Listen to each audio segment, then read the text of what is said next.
では、トロントで移民弁護士をしているジェシカ・ユアン先生からワークパーミットについてお話をお伺いしたいと思います。Konnichiwa, minasan. My name is Jessica Yuan. I am a lawyer in Toronto. And thank you for having me on the show again to answer your questions about work permits. では、最初の質問です。First question. コープやワーホリからワークパーミットを取るのは難しいですか？ So for Japanese citizens, it might be a little bit more challenging trying to get a work permit after their working holiday visa ends because they're only allowed to apply to the program once. Although some people have been able to get a second work permit, a second working holiday, but the only way to do that is to go through a recognized organization. Sometimes it's referred to as an RO. So these are organizations like Step West or Go International that can help them potentially get a second working holiday. Other options include applying to schools in Canada before the working holiday visa expires. And if you get accepted, then you can change your condition from work permit to study permit. And then once you get the study permit, you'll be able to work part-time up to 20 hours a week during the school year or full-time during the scheduled breaks like summer holidays. And if you graduate from a school that is eligible for postgraduate work permit, then you can apply for one after you graduate. These work permits, as I discussed in the previous video, they're open, which means that you can work for any employer, and they're valid usually from anywhere from 1 year to 3 years. A third option would be to apply for an LMIA work permit. However, this is a little bit more difficult because it's something that where the employer has to apply first, and they would have to get the LMIA through Service Canada. So it's a multiple step process, but I mean, it is certainly an option that's available. For co-op students, all of the options that we just discussed are available, depending on their age and school that they graduate from. ありがとうございます。では、2番目の質問です。Second question. 前回 LMIA について触れていましたが、LMIA について詳しく教えてください。So a labor market impact assessment, or LMIA, is a document that an employer needs before they can hire a foreign national. So without getting too technical, the LMIA process generally consists of 3 stages. So the first stage is the recruitment stage. This is when the employer advertises the position, and they have to advertise on multiple job platforms, including Job Bank, which is a website that's maintained by the Government of Canada. And it connects employers with employees. The job advertisements have to be posted for a minimum of 4 weeks. The second stage is the application stage. So if the employer can't find a Canadian or a permanent resident during the recruitment stage, then they can submit an LMIA application to Service Canada. The application will explain how they weren't able to find someone local to fill the position and why they need to hire a foreign national. The third stage is the interview stage. So before finalizing their decision, an officer will contact the employer and ask questions about the application. And this is the stage where a decision is usually made to either grant or reject the LMIA. ありがとうございます。たくさんのステップがあるんですね。では、3番目の質問です。Third question. もし、ビザの期限前に解雇になったり、仕事を辞めたりしたら、その時点で帰国しなければなりませんか？いつまで滞在が許されますか？ So if you're on a work permit that's open, then you can change the employers as many times as you want, as long as your work permit is still valid, so not expired. But if you're on a closed work permit, also known as an employer specific work permit, and you either get terminated by the employer or you quit for whatever reason, you don't have to leave right away. So you're allowed to continue staying in Canada as long as your work permit is valid. But if you want to continue working, then you would have to get a new work permit with a new employer, which most likely means getting a new LMIA.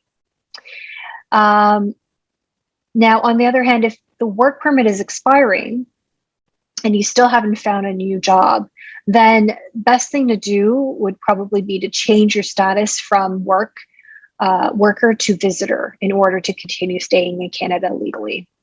But bear in mind, as a visitor, you would no longer be able to work until you get a new work permit. ありがとうございます。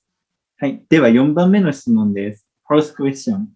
ブログの中で観光ビザでも LMIA が取れると説明していましたが、雇用主になってくれる人を探したら LMIA 申請のチャンスがあるということですか？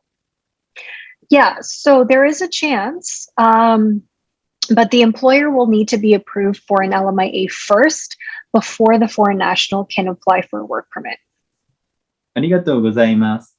では5番目の質問です。Fifth question。逆にこの機会を逃せば観光ビザから LMIA を申請するのは無理だということですか？ Yes, so visitors are still able to apply for a work permit from inside Canada until February 28, 2023. So that's next year. Unless they're exempt, they will need to apply for an LMIA work permit. So to be very, very clear, the work permit application needs to be submitted before February 28, 2023, which means if you are getting an LMIA or the employer is getting an LMIA, then that would have to be approved well before. Because if you have the LMIA but you don't submit the work permit on time, then you've completely missed a deadline. ありがとうございます。では、6番目の質問です。Sixth question。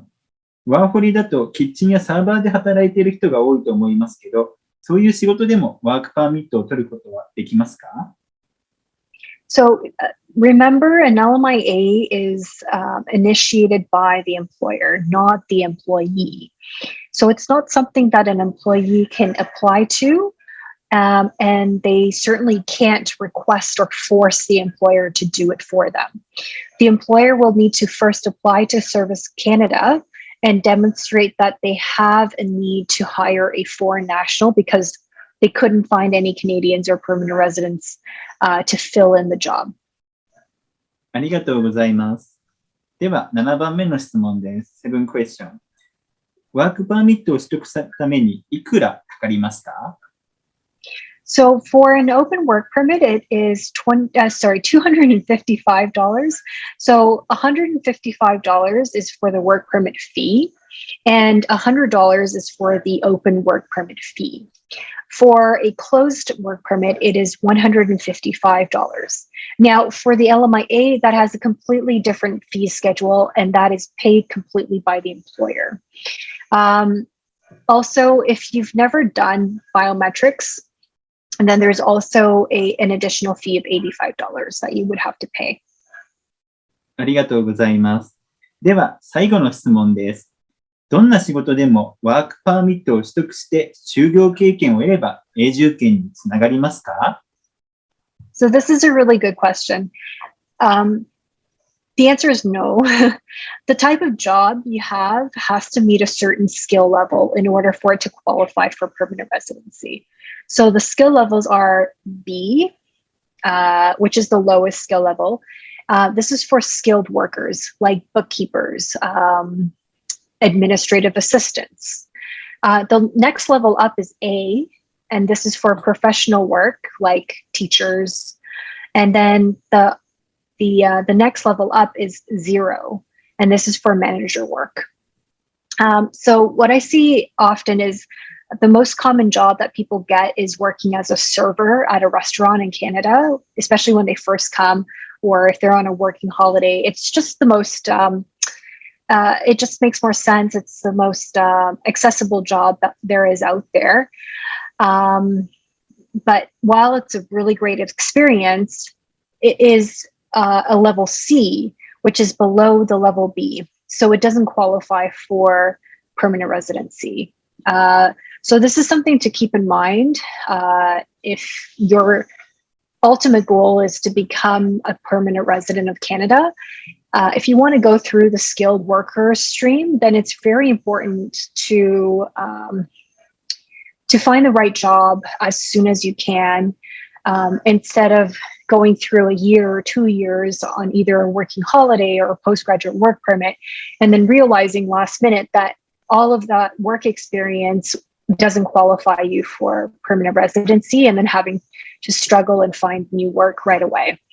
So if that's your goal, definitely keep in mind, do some research and spend a little bit of time searching for jobs that you qualify for, and that will allow you to apply for permanent residency. ありがとうございます。PR を目指しているならどんな仕事に就くのかを仕事を始める前によく考えないといけないですね。では、ジェシカ先生、今日もたくさんの質問に答えていただきありがとうございます。もし次のビデオで紹介してほしい質問があればコメント欄にぜひコメントをよろしくお願いします。このビデオが役に立ったという方は、いいねとチャンネル登録をぜひよろしくお願いします。Yes, so please comment on our videos. We would love to hear from you. And if you have any questions, put them down in the comments below, and we'll choose from your comments and then post them as future videos. And don't forget to like and subscribe. Thank you.